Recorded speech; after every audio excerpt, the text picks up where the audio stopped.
Hello and welcome back. This is David from the Personal Finance Squad.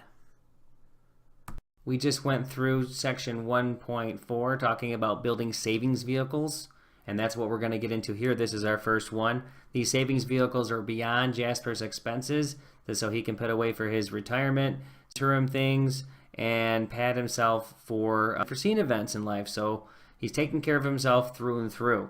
And this is exactly what we're going to do for you. So in 1.41, the first piece we talk about here is saving for retirement.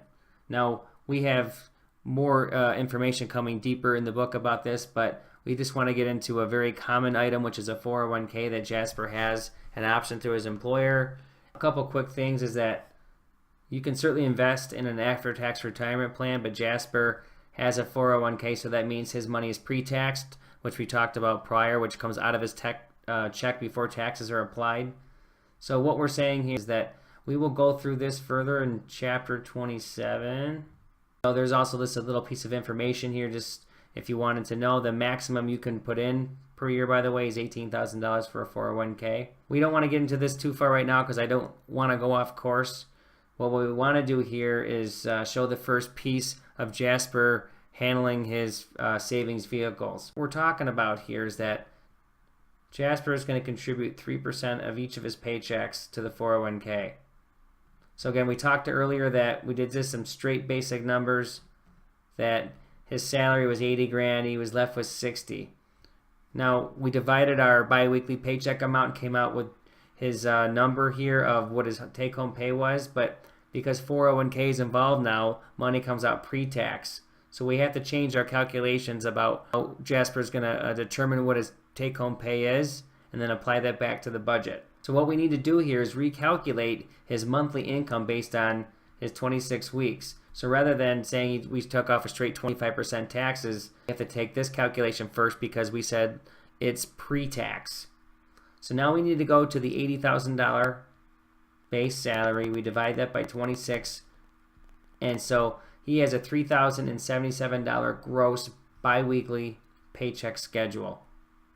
So now that he has 3% coming out, we need to recalculate for that for the 401k. So we have our little math box here, and so we see that the first thing that's going to come out, which is pre-tax again, is the 3%, and that's $92. So now as we run through the math here, we subtract that out. So his taxable income is $2,985. Now then we go back in and we take his 25% and multiply that out as we did before. Here's the number of 746, and then we subtract it. And now Jasper's new take-home pay is $2,239. And now we can look at the difference here is that before there was 401k, we said his take-home pay was $2,308. And now with the 401k, it's lowered by $69 to $2,239. So an interesting side note here, this is the benefit of putting money into a 401k, is that although he put in $92 per paycheck for his 401k, his contribution is $23 larger than the decrease in the disposable income. So he's actually benefiting. He's lowering his income, his take-home income, so he's lowering take-home by $69.